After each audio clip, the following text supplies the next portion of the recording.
I won the bid on this twin-turbo V8 BMW for just $1,300. It was so cheap because it was listed in-op, so it doesn't run or drive. Well, at least that's what the auction said. Out past the neat rows of shiny, dealer-ready cars at this Central Florida auction is the side lot, where they toss all the junk.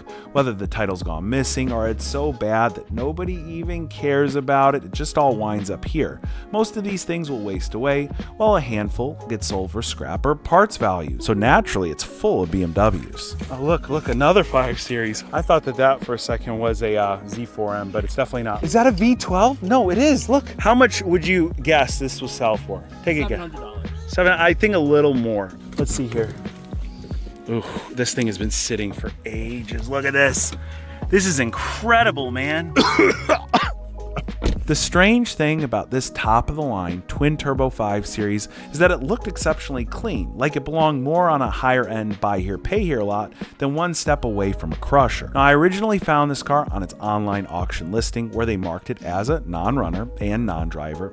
That's about it. But I also noticed in this picture right here that there's a piece of paper on the dashboard, and all us auction guys know too well what this is. It's got to be a return slip, which means someone previously bought this car from the good part of the auction where the cars are nice, they run, they drive, and then for whatever reason they were able to return it because maybe something wasn't as advertised or maybe it broke in the first few days that they owned it. Either way, I'm pretty sure that car was working recently, and well, when they return it to the auction ends up owning it. That's one of the reasons I was able to buy this one so cheap. The auction really isn't in the business of flipping cars. They just make their commission every time a car sells. So when they take ownership of a car, they just cut their losses and let it go. Now this car was run with an opening bid of $1,300. I placed that bid and nobody else seemed even remotely interested.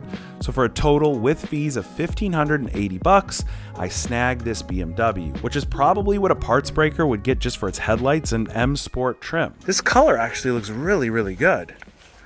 This car looks decently clean too, especially with everything else we've seen. You can see the sticker's pretty fresh, so it hasn't been here very long. No, man, this is nice. And look, it's got brand name tires. How in the heck? They're all matching. They're so potential. Come on. How was this $1,300? That's insane. Look at this, is suspiciously clean. Look at, are there date codes on here? Look. Yeah, so those are original, these intercoolers. Not like they'd replace them. I'm just curious with any sticker I see. You see any sort of oil leaks? Let's look back here. Yeah, there's something funny going on down there. You see that?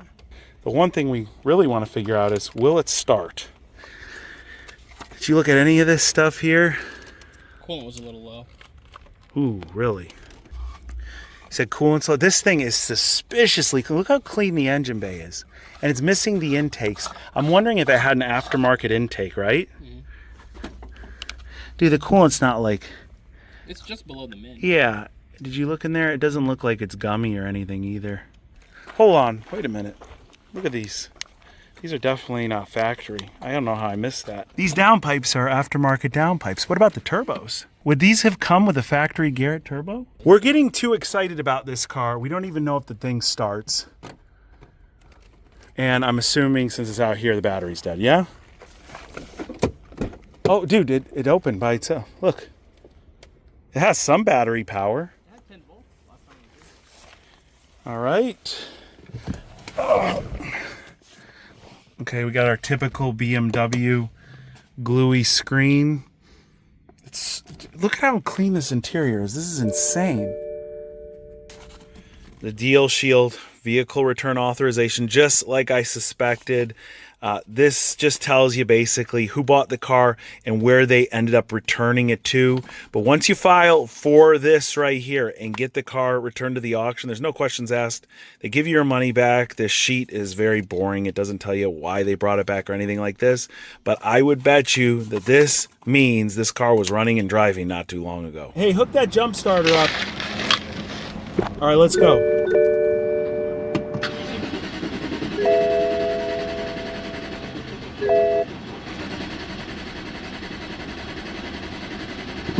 Well, it's not starting, but it sounds so darn good.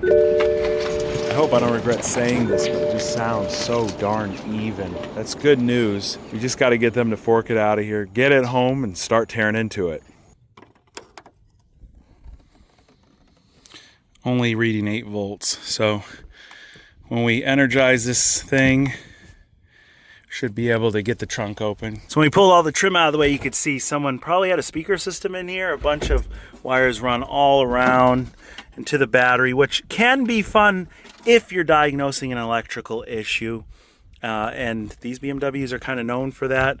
We got to get this battery out and get a charge on it before we can really do anything. While our battery is sitting on the charger, I went and swapped in just a good spare that I have so we can get accessory power to this car and we can scan it with our diagnostic tool. I'm using MUCAR, which is a Bluetooth-based tool, which means you have to pair it with your phone or say like a tablet. And what's really cool about this one, besides it being a full system scanner and providing dealer-level diagnostics, it has no subscription fees whatsoever. So once you get the device, that's it. You don't ever pay again to use it, and there's lifetime updates. And you can see here it's found a bunch of different codes and multiple different modules here, but we got to remember, we just put in a replacement battery, and you could see in the CAS here, which is the car's access system, those are all electronically controlled features. The first code is under voltage. For right now, let's skip over that and look at the engine control module. Hopefully that'll help us figure out why the car won't start. And funny enough, we've only got 3 codes, which really isn't that many. The first one is ignition circuit supply voltage, bank failure, or engine failure. It doesn't sound good, but it doesn't mean a whole lot to us yet. The ignition circuit, again, is electronically driven. That could have to do with our flat battery. So if we look at the second code, it says crankshaft sensor signal, gap error, tooth time implausible. That's the really scary one right there. That basically means we could have something very, very off in our timing system, and it's just causing the car to stay in like a protective mode and it's not starting. But that crankshaft sensor is electronically driven again, which goes along with the third code that says power management battery exhaustive discharge. Again, that just means that we have a flat battery. So what I'm going to want to do right here is just hit this button that says clear DTCs. That's going to wipe every single one of our modules clean, get rid of those voltage errors. And then once we try and crank the car one more time, everything that is still wrong with the car hopefully will show back up. We'll rescan it. And I'm hoping that leads us to the source of our issue. All right, so this is directly after clearing all those codes. I got my foot on the brake. We'll hit the start button. All right, so only one code came back in our engine computer. It's that ignition circuit code. I'm so glad that our timing codes went away, because if that was the case, we could consider this project basically no longer a project. It's a parts car, but it just cranks too good to have some sort of major timing issue. So ignition circuit supply voltage, bank failure, or engine failure sounds like somewhere down the line of the ignition system, which are your spark plugs, your ignition coils, and any sort of wires that run to them, there's a failure. So I think we've got a good place to start. We're just going to want to inspect under the hood, check out all those ignition coils and wires. But one other really cool thing about the $Fix app here is that they've got this little AI assistant, so you can chat with it about the problem. So we'll say, regarding the 152008 code on our BMW, besides a visual inspection of the ignition system, what else would you look for that might be causing this issue? We'll send it in. And you can see it's giving us step-by-step instructions on what it would suggest we do, checking everything, including the DME electronics. It's saying that our problem could be a blown fuse, a failed relay, a wiring fault, or a faulty DME power supply, something that these BMWs are kind of known for. It's amazing to think that if you went to BMW and asked them to diagnose this car, not only would it be a monumental waste of time, they'd probably charge us somewhere between $200 and $300 just to scan the codes on it, just to do what we did right here in the middle of a cow pasture with MUCAR. And this thing costs way less than $100. It works on pretty much every single make and model. And the fact that it has a lifetime free updates, meaning you buy this once and you're done. It's incredible. I really haven't seen a lot of other diagnostic tools do this. Most of them have some sort of subscription plan or something that you have to pay annually for. MUCAR does not. It's an amazing device at a really low cost. And I'm just glad to see that MUCAR is making these diagnostics available to everyone. I want you guys to check them out. I've went ahead and dropped a link to it down in the description box. No matter if you're just a novice DIYer or even if you're an advanced user, it's amazing to be able to throw one of these in the glove box and use it when you need it, especially on an old BMW. Check out MUCAR. Again, I've dropped a link to it down in the description box. And we've got a really good and open look here because this car came without the air boxes, which actually sit in the back of the car. Usually you see your air boxes in the front. These are just completely missing. So you can see right here, all 4 ignition coils. Usually these back 3 are going to be covered by that box. And so again, we're just going to want to look at all the wiring that go to them, make sure they're all in place, and that everything looks good. So just looking on the surface at these ignition coils, we're not gonna see anything. They do look like they've been replaced once before. You can see how they're kind of loose. The BMW factory ones are usually really nice and snug. The aftermarket ones tend to be a little bit cheaper and loose. Here, let's pull one out and just see. Yeah, you see that D right there. That's definitely not a factory one, but that's probably not the root of our issue. We're gonna have to open up the casing here and just get a better look inside. Oh, hold on, what's this? Oh, come on, come on. Do you see this? Hold on, let me get some light. This is almost too perfect. This is broken, look at this.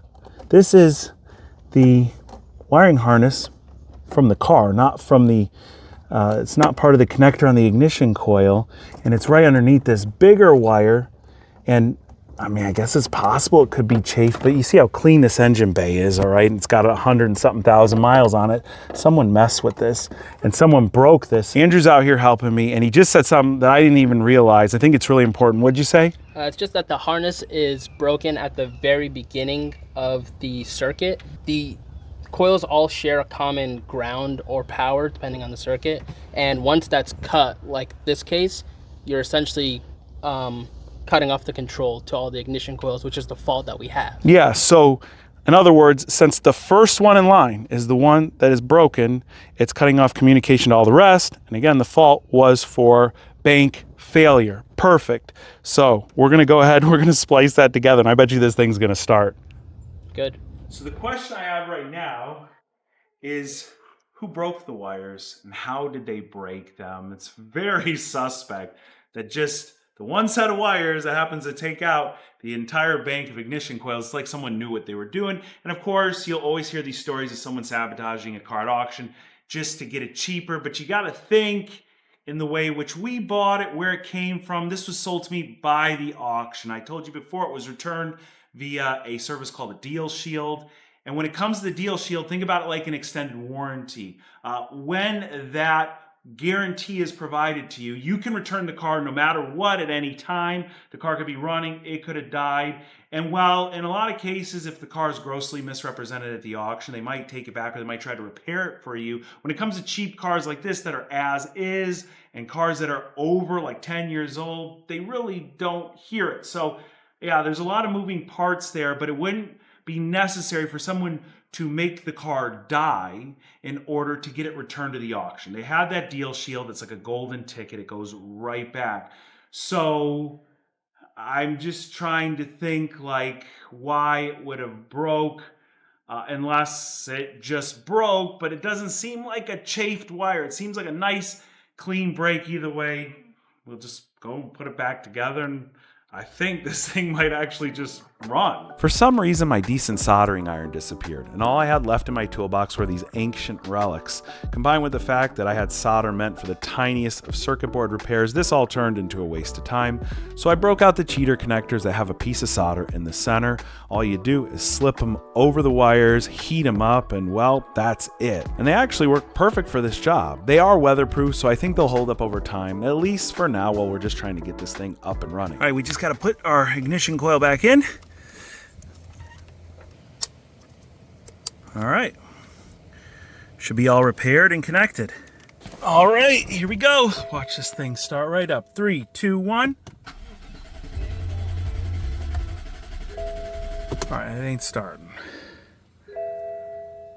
You know, when I get stuck like this, I like to seek some inspiration, and what better car to do that with than the V10 powered M6. It's so technically complicated, I can't even open the hood. This car has taught me a lot because I've spent so many hours messing around with it. And while a lot of the electronics and all these BMWs work the same, we have a code for a bank failure on the ignition system. When I rescan those codes after the car wouldn't start now, that same code comes back. So our problem is probably gonna be something really dumb. But let me show you something on this car. If you look in the engine bay, you'll see in one obvious spot here that there's a very thick wire connector. And this one's going up and underneath here into the cowl.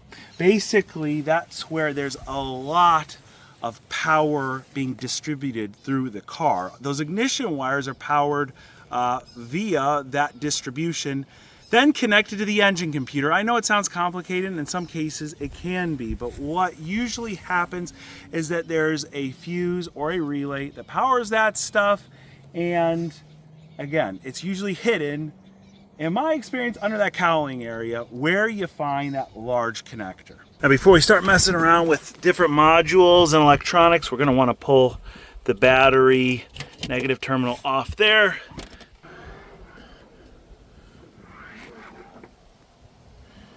We're not going to want to close the trunk all the way so that guy doesn't get squished. In almost the same exact location, you can see that very thick grommet running underneath the cowl here. I want to open up this cover right here on top, and I am betting you that our issue is going to be in here. If it's not, well, at that point we can start pulling some wiring diagrams and actually use our brain.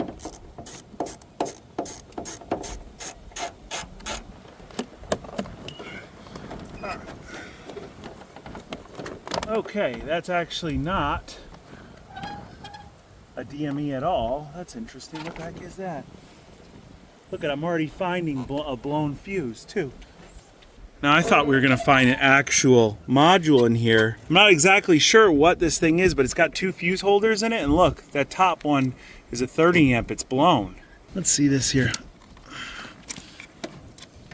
All right, the fuse underneath it is fine. We'll replace this really quick and we'll try and start it, but I want to know exactly what I'm dealing with here. All right, we got a spare 30 amp going in. Now, honestly, I'm a bit excited. I still don't know exactly what we just replaced the fuse for, but I have to know if that's our problem. It's going to come down to something simple like that. If it's not that fuse, it's going to be another one or a relay, but let's see here. We're going to go.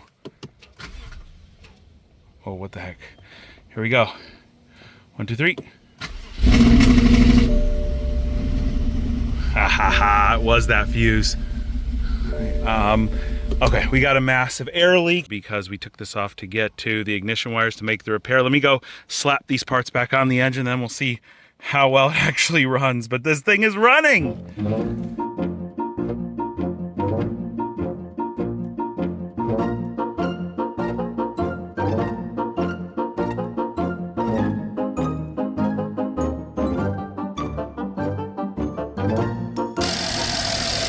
All right, so I reinstalled that tubing. You could see the thing actually runs. It idles halfway decent too.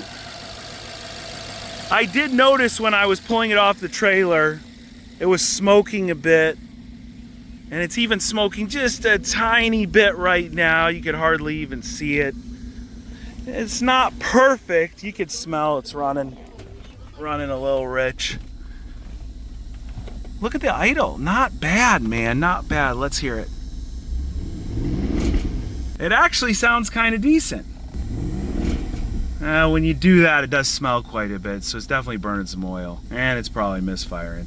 So without even looking it up, if you think about that fuse, there are 2 identical fuse holders with both 30 amp fuses. Those have to be for each bank ignition coil set, right? And so putting that in, brought things back online. I'm telling you, it's not running good. It's definitely misfiring. We got that blue smoke. And the big thing with these N63 cars is that every single one you see a locked up engine with is because the owners punch a hole through the block because it will not stop dinging. I'm not even, it's telling me to fasten my safety belt. I'm getting out of the car. All right. Will you shut up now? Okay. Every single one of these cars I've seen with an N63 or TU and they're dead, it's because you got that blue smoke. The car's obviously burning oil, so we're gonna shut it off right now. And what am I doing besides just making a bunch of noise and stuff? Every single N63 car I've ever seen that's a dead car or non-runner, their engines are always locked up because they've got that blue smoke issue, which could be caused by a handful of different things. Some of them could be a $50 fix. Others are like a $5,000 fix, and we'll find that out shortly here, what we've got going on. But people continue driving them with that blue smoke because as you're just driving normally, even though it's there, it's not super apparent, but that's constant burning oil. And in just a few miles, you can burn through quarts of oil, basically running the sump in this car dry. And then, well, and you're driving around in a twin turbo BMW that generates all sorts of heat with 2 quarts of oil in it, and you spin a bearing. Let's just pop open some live data here. That way we can try and figure out which cylinders exactly are misfiring. We can take a closer look at them and make sure we don't start buying parts or dumping money into an engine that's catastrophically damaged. So BMW doesn't actually have a misfire counter like most other cars do. They just have something called rough running values. And so when we open that up and we start our engine, you could see right here, it's got all these different values moving. We'll let it settle for a second. Our clear outlier here is cylinder 4. Notice all the other numbers are negative. Cylinder 3 looks to be off maybe a hair, but that one I'm not as concerned about. It's cylinder 4 that is the only positive value, and it's completely off what the others are showing. At this point, a really quick thing we could do is the good old ignition coil switch test, since we suspect number 4 to be our culprit, and I also wanted to just see if number 3 was acting up at the same time. I was going to switch our 3 and 4 into positions 1 and 2. And you can see right off the bat that there's already a bit of oil on the second one that we pulled out. And someone's already numbered all these coils, so they've been in here, messed around with it. Number 3 was dry, but just take a look at this number 4 coil. All right, well, we're already finding part of our problem here. We obviously have a old valve cover gasket or valve cover seal issue. Look at how oily.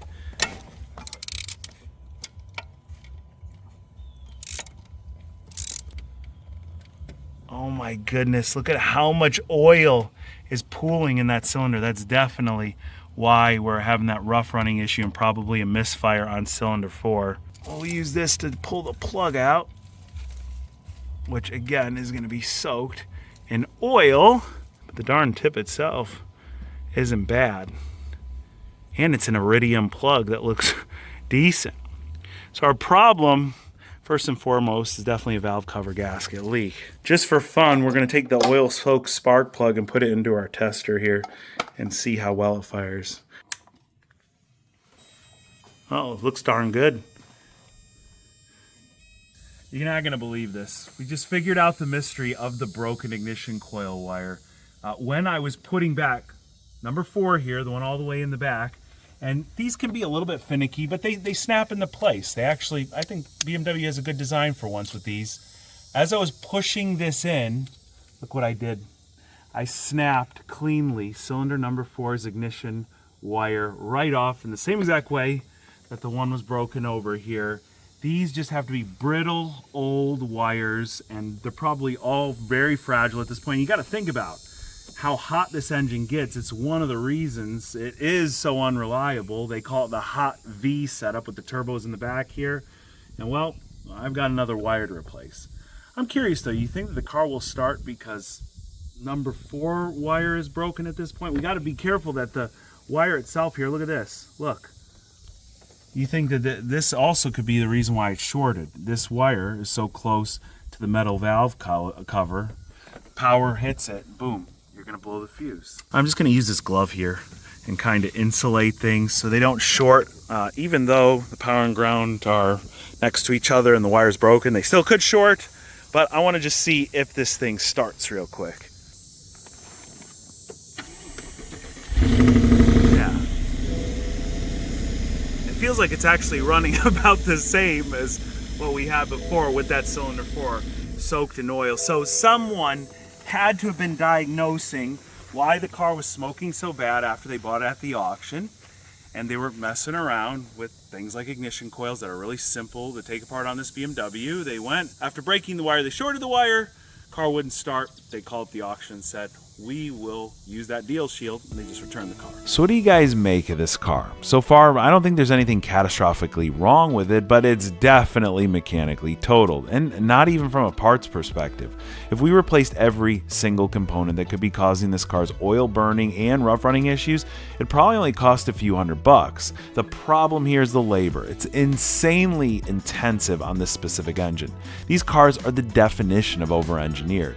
The one thing this car has going for it is just how clean it is, and the fact that it's got the N63 TU, or technically updated engine, their second generation version of this engine. So I can't honestly say it's BMW's most unreliable drivetrain, just their second most unreliable drivetrain. But when these cars work, they're freight trains with really simple modifications that this one already has, and with the twin turbos that can easily be upgraded. You could make this a total monster on a budget, as long as I charge myself nothing for all the labor. Let me know if you think we should rebuild this engine on a budget, or now that it's running, just toss it back to the auction and grab a little premium on our initial gamble. Who am I kidding? I already started tearing it down. So make sure you're subscribed, that way when we drop the next video on this terrible twin turbo, you'll be the first one to see it. Guys, I want to thank each and every one of you so much for watching today, and I'll catch you very soon.